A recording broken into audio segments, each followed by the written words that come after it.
మీ destination ఏదైనా ప్రపంచంలో ఏ మూల ఉన్నా CN travel explore the world your way. Hi hello నమస్తే, welcome back to Suman TV. Donald Trump మరి వైట్ హౌస్కి తిరిగి రావటం, స్ట్రిక్ట్ ఇమిగ్రేషన్ ఉన్నప్పటికీ టాలెంట్స్ ఉన్న ఇండియన్ స్టూడెంట్స్కి సోర్స్ ఎలా ఉంటుంది, మరి దీనిపైన మరింత సమాచారం అందించడానికి ఈరోజు స్టూడియోలో మనతో పాటు ఉన్నారు Edu9 career guidance director Venugopal గారు. సార్తో మాట్లాడదాం. నమస్తే సార్. నమస్తే మేడం. సార్, మరి ట్రంప్ తిరిగి వైట్ హౌస్కి వచ్చేసారు, మన ఇండియన్ స్టూడెంట్స్కి ఎలా ఉంటుంది అక్కడ ఇప్పుడు?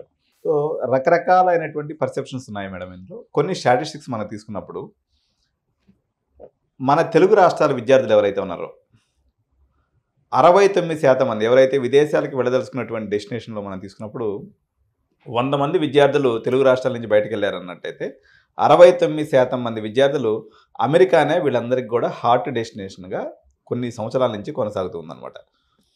లాస్ట్ 15 ఇయర్స్గా మనం తీసుకున్నప్పుడు రెండే విషయాలు మన తెలుగు తల్లిదండ్రుల్లో కానీ పిల్లల్లో కానీ ఉంటుంది. సిఎస్సి చదవాలి, అమెరికాకు పోవాలి, ఎంఎస్ చేయాలి, అమెరికాలో సెటిల్ అవ్వాలి. సో ఇది తప్ప మరో ఆలోచన లేదు. అలా సెటిల్ అయిన వారికి మాత్రమే పిల్లల్ని ఇస్తారు, మిగిలిన వాళ్ళకి పెళ్లి కూడా అయ్యే అవకాశం లేదనేది మన యొక్క బ్రెయిన్లో అది ఇంప్లాంట్ అయిపోయినటువంటి విషయం. జనరల్గా ఏంటంటే అమెరికా ఈ కారణం వల్ల అమెరికాలో తుమ్మినా దగ్గిన మనకి ఇక్కడ ఎఫెక్ట్ అనేది తెలుగు రాష్ట్రాల మీద ఉంటుంది. అలాంటిది రెండోసారి డొనాల్డ్ ట్రంప్ దిగ్విజయమైనటువంటి విజయాన్ని పొంది వైట్ హౌస్ని మళ్ళీ రేపు జనవరిలో ఆయన పదవిలోకి రాబోతున్నాడు, అధ్యక్ష పదవిలోకి. దీనివల్ల మన విద్యార్థుల మీద ఎటువంటి ఇంపాక్ట్ వస్తుందని చెప్పేసి తల్లిదండ్రులు, అదేవిధంగా అక్కడ చదువుతున్నటువంటి విద్యార్థులు, అక్కడికి ఎవరైతే పంపించదలుచుకున్నారో 2025 ఇంటేక్ అడ్మిషన్స్ కోసం ఎవరైతే ఎంఎస్ చదివి పంపించదలుచుకున్నారో వీళ్ళందరూ కూడా చాలా టెన్షన్తో లేకపోతే ఆతృతతో ఎదురు చూస్తున్నటువంటి సందర్భం అనమాట. సో దీంట్లో కొన్ని స్టాటిస్టిక్స్ కానీ మనం తీసుకున్నప్పుడు మేడం, బైడెన్ అడ్మినిస్ట్రేషన్ ఏదైతే 4 సంవత్సరాలు నడిచిందో గతంలో జరిగినటువంటి కొన్ని చిన్న లెక్కలు మీకు చెప్పవలసిందనమాట.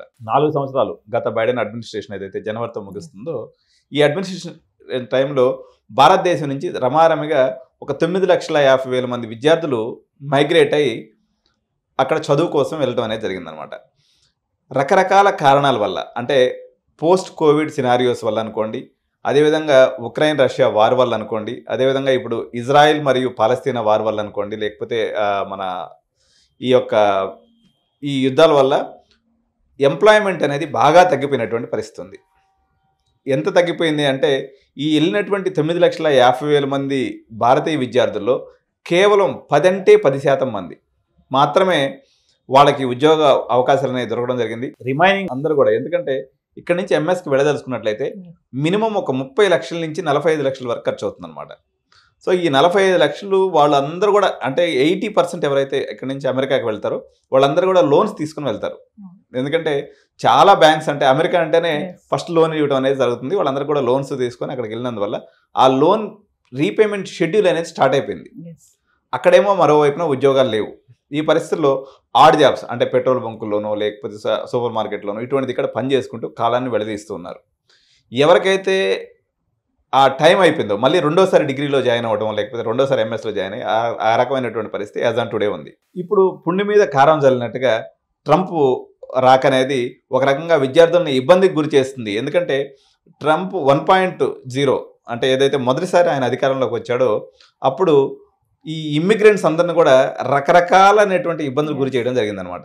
సో ఆయన యొక్క క్యాంపెయిన్లో కూడా అమెరికా ఫస్ట్, ఇమ్మిగ్రెంట్స్ విషయంలో నేను చాలా స్ట్రిక్ట్గా ఉంటాను, అదేవిధంగా వలసల విధానం ఏదైతే ఉందో వాళ్ళకి మెక్సికోకి సంబంధించి వాళ్ళకి బార్డర్ ఉంటుంది మేడం, అక్కడి నుంచి వచ్చేటువంటి వాళ్ళని కానీ వీళ్ళందరినీ కూడా కట్టడి చేసి అమెరికాలో ఏదైతే గాడి తప్పినటువంటి ఆర్థిక వ్యవస్థని నేను పునరుజ్జీవం చేస్తాననేటువంటి ట్రంప్ చెప్పినటువంటి ఎలక్షన్ యొక్క వాగ్దానం అనమాట. అందువల్ల జనరల్గా ఈ యొక్క రిపబ్లికన్ పార్టీ అభ్యర్థి అయినటువంటి డొనాల్డ్ ట్రంప్ ఎవరైతే ఉన్నారో మేడం, మామూలుగా వైట్స్ మాత్రమే వీళ్ళకి ఎప్పుడు కూడా రిపబ్లికన్స్ వైపు ఉంటారు. ఇమ్మిగ్రెంట్స్, అదేవిధంగా ఎవరైతే బ్లాక్స్ ఉంటారో లేకపోతే ఆఫ్రికన్స్ ఉంటారో లేకపోతే ఇండియన్స్ ఉంటారో సహజంగా ప్రో డెమోక్రటిక్ ఉండేవాళ్ళు. కానీ ఇప్పుడు ఎవరైతే ట్రంప్ ఏం చెప్తున్నారంటే అక్కడ ఎగ్జిస్టింగ్గా ఉన్నటువంటి వాళ్ళందరూ కూడా ఉపాధి అవకాశాలు పెంచడంలో భాగంగా నేను అమెరికా ఫస్ట్ అనేటువంటి పాలసీని తీసుకొని వస్తాను, తద్వారా మీ అందరికి కూడా బాగుంటుందని చెప్పడం మీదట ఈ ఆఖరికి మన అమెరికాలో ఉన్నటువంటి ఇండియన్స్ కూడా ఈసారి ఫస్ట్ టైం రిపబ్లికన్స్కి ఎక్కువ ఓటింగ్ చేయడం అనేది జరగడం జరిగింది. సో దీనివల్ల ఇప్పుడు వెళ్ళేటువంటి విద్యార్థులకి ఎటువంటి అవకాశాలు ఉంటాయనేది రెండు ముక్కల్లో నేను చెప్తాను మేడం. ప్రపంచంలోనే మొట్టమొదటి ప్రజాస్వామ్య దేశం, అతిపెద్ద ప్రజాస్వామ్య దేశం అమెరికా. అందులో 4500 యూనివర్సిటీస్ ఉన్నాయి మేడం. అదేవిధంగా 8000 కాలేజెస్ ఉన్నాయి అనమాట, హైయర్ ఎడ్యుకేషన్ కాలేజెస్. అంటే ఇంత పెద్ద వ్యవస్థ ఇంకెక్కడా లేదు. ఈవెన్ 150 కోట్లు ఉన్నటువంటి భారతదేశంలో కూడా మనకు ఉండేది 400 యూనివర్సిటీసే, కానీ అక్కడ 4500 యూనివర్సిటీస్ ఉన్నాయి. భారతదేశం నుంచి, పర్టికులర్గా చైనా నుంచి, లేకపోతే ఏషియన్ కంట్రీస్ నుంచి పిల్లలు వెళ్ళి నిండితే తప్ప జనరల్గా వాళ్ళకి సీట్లు నిండవు.